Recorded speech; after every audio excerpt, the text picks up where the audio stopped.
10,000 जंगजू चले गए हैं अफगानिस्तान पाकिस्तान से, 10,000। और उसके बाद अभी आप देखें अटैक पाकिस्तान में हो रहे हैं, दासू के लिए जो काम कर रही थी टीम, उस पर हमला हो गया, दीगर हम देख रहे हैं। और ये पाकिस्तानी फजाइया ने अफगान फजाइया को रोका हुआ है कि जी तालिबान पर हमले नहीं करने। सोचें जरा ये क्या कर रहा है पाकिस्तान। खरल साहब, ये जो इल्जामात अफगानिस्तान की तरफ से लगाए जा रहे हैं, अगरचे कोई नई बात नहीं है, लेकिन अब तो उनकी नौयत बड़ी अजीब हो गई है। 10,000 जंगजू चले गए हैं अफगानिस्तान पाकिस्तान से, 10,000। और उसके बाद अभी आप देखें अटैक पाकिस्तान में हो रहे हैं, दासू के लिए जो काम कर रही थी टीम, उस पर हमला हो गया, दीगर हम देख रहे हैं। और ये पाकिस्तानी फजाइया ने अफगान फजाइया को रोका हुआ है कि जी तालिबान पर हमले नहीं करने। सोचें जरा ये क्या कर रहा है पाकिस्तान। तो इसका मतलब तो ये है, फिर जो ये बयान दे रहा है वो खुद ही बता रहा है कि बाकी जो तालिबान ने कुछ कब्जा कर लिया था, अमेरिका वैसे भाग गया, भारत जो है उसके कौंसल खाने वहां पे बंद हो गए, वो भी भाग गए। और जो असले के जो ट्रक है वो तो पूरी दुनिया ने देखे, चश्मे फलक ने देखे ना, जो भारत से असला गोला बारूद आया और जिस तरह जहाज भर के लाए गए, वो तो दिखाए, हमने दिखाए, पूरी दुनिया ने दिखाए। ये कौन सी हुकूमत है भाई, ये कौन सी लंगड़ी लूली अंधी बहरी गूंगी हुकूमत है वहां पे, इसको हुकूमत कहेंगे? जो कह रहे कि 10,000 बंदे जंगजू दाखिल हो गए हैं, जिन्होंने सुलेमानी टोपियां पहनी हुई हैं, ना वो नजर आते हैं, ना वो पता नहीं कौन सी मखलूक है भाई। यानी कोई बात को सर पार, उसकी वजह क्या, क्यों ये बात की गई है आपको नहीं पता? बात इसलिए की गई है, वहां पे बहुत सारे आपको पता धड़े हैं, वार लॉर्ड्स है, तालिबान में भी बहुत सारे आपको पता है ना ग्रुप हैं, कुछ लोकल है, कुछ पश्तून है, कुछ पाकिस्तान से जो गए हैं, कुछ ताजिक है, कुछ उज़्बेक है, उनके ऊपर जो तालिबान लोकल को मसले हैं। अब मसला ये है, ये कॉन्स्पिरेसी कौन है कर रहा? भारत जो है वो ये चाहता है, और अशरफ गनी भी ये चाहते हैं, जारी बात है, वो भी उसी की जुबान बोलेंगे। अमेरिका भी ये चाहता है यकीनन, इजराइल भी यही चाहता है। ये 4 मुल्क जो हैं जो सारे पाकिस्तान की दुश्मनी के हवाले से इकट्ठे हैं, जिनको सीपैक एक आंख नहीं बाता, जिनको पाकिस्तान पुरअमन पाकिस्तान मुस्तहकम पाकिस्तान एक आंख नहीं बाता, क्योंकि सीपैक जो है वो मुस्तहकम पाकिस्तान और पुरअमन पाकिस्तान ही सीपैक की जमानत है। और सीपैक और मुस्तहकम और पुरअमन जो पाकिस्तान है, सबकी जमानत गारंटी या जुड़ी हुई चीज किससे? अफगानिस्तान के अमन से। अब मुझे बताएं कि कोई बेवकूफ होगा, कोई पागल होगा, ये दुनिया ने देखा है, हमने इसको भुगता है। 70,000 से ज्यादा हमने शहादतें दी है सिविलियन की, फिर कुर्बानियां फोर्सेस की। हर दूसरे दिन हमारी लाशें आती है जवानों की, हमारे शोहदा का मेजर आ रहा है, कोई कर्नल आ रहा है, और कोई जवान आ रहे हैं, कैप्टन सर, कैप्टन, कोई किसी की अभी शादी हो रही है, किसी ने अभी सेरे बांधने हैं, किसी के मिसेस जो है उसके यानी बीवी, उस दुल्हन के हाथ की मेहंदी नहीं अभी रंग नहीं अभी खत्म हुआ, रंग नहीं खत्म हुआ, तो उनके लाशें हम उठा रहे हैं। हमने महल्ले महल्ले में गली गली में लाशें उठाई। हमने 10-20 साल से प्राय जंग में कूदने की वजह से अमरीकी जो भाग गया उल्टे पांव दिखा के, रात को चिराग गुल करके, छुप के, चोरों की तरह गद्दारी करके, अपने ही कठपुतली अपनी हुकूमत के साथ, अपने ही लोग जो जिनके सर पे वो कर रहा था उनके साथ धोखा करके हाथ कर गया, और साथ असला खराब कर गया, जाया कर गया, बाकी छोड़ गया ताकि तालिबान उस पर कब्जा कर ले, ताकि ग्रुप कब्जा किसके मकसद हो सकता है। एक और खबर बताइए छोटे से, ये सारी जो चीजें लॉजिक की मैं बात कर रहा हूँ, DGIS ने जो बयान दिया है ये उस चीज को प्रूव नहीं करता। वजीर-ए-आज़म पाकिस्तान यही कह रहे हैं, नो एब्सोल्युटली नॉट। और वैसे भी कोई भी कमला हम क्यों फेंस क्यों लगाई, बाढ़ हम लगा रहे हैं, वो हमले कर रहे थे दहशतगर्द, फड्डा किस बात का? अमेरिका भी कहता था बाढ़ ना लगाओ, अमेरिका कहता था ना, अफगानिस्तान कहता था बाढ़ ना लगाओ, फेंस ना करो। फिर उसके बाद हमारी चौकियां बनी, चौकियों पे रोज हमले होते थे, हमें लाशें उठानी पड़ती, अभी भी हो रहे हैं, अभी भी हो रहे हैं।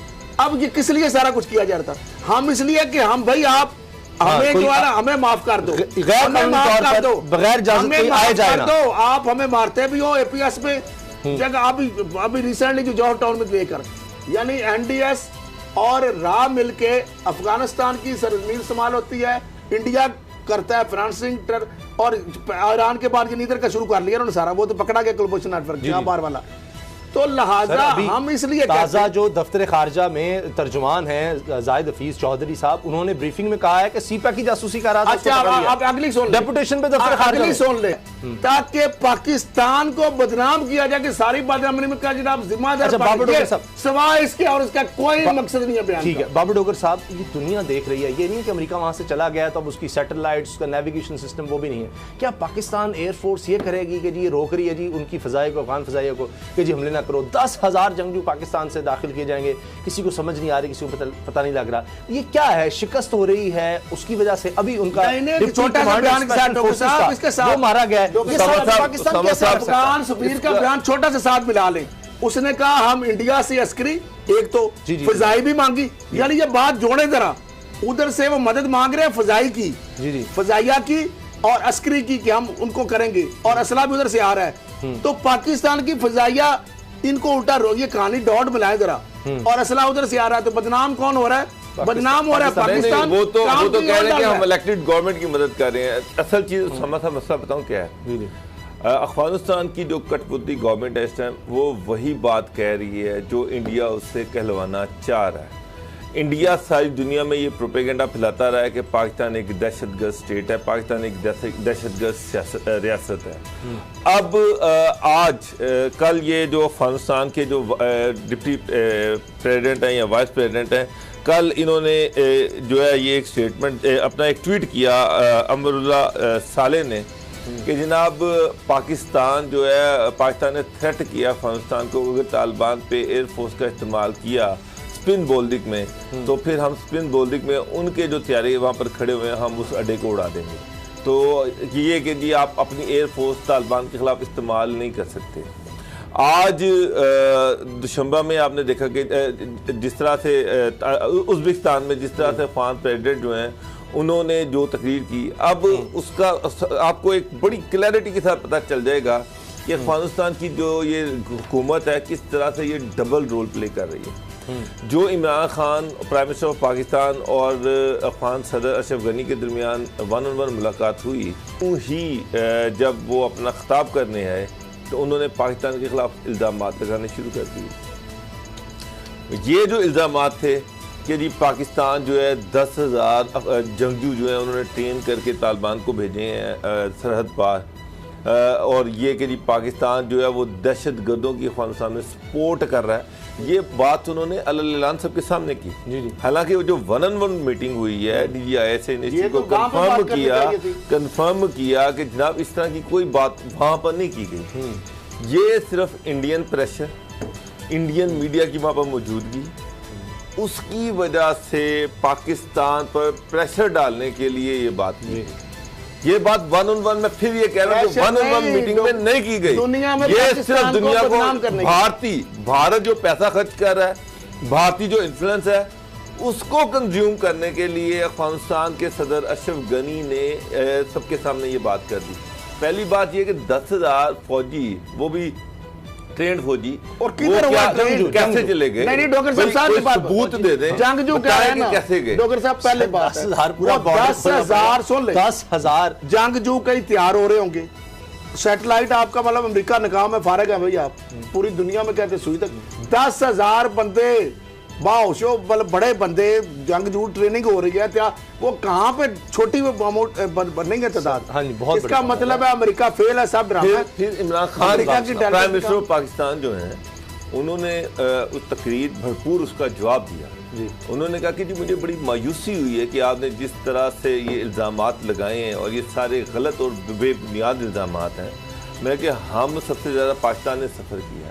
एक चीज़ उन्होंने कहा बड़ी क्लियर है कि अगर अफगानिस्तान के हालात ख़राब होते हैं तो पाकिस्तान के हालात खराब, सबसे ज्यादा अफगानिस्तान में खाना जंगी का सबसे ज्यादा अगर दुनिया में किसी को नुकसान होगा तो वो पाकिस्तान को होगा। पाकिस्तान दुनिया का वो आखिरी मुल्क होगा जो अफगानिस्तान में खाना जंगी को अप्रूव करेगा या सपोर्ट करेगा।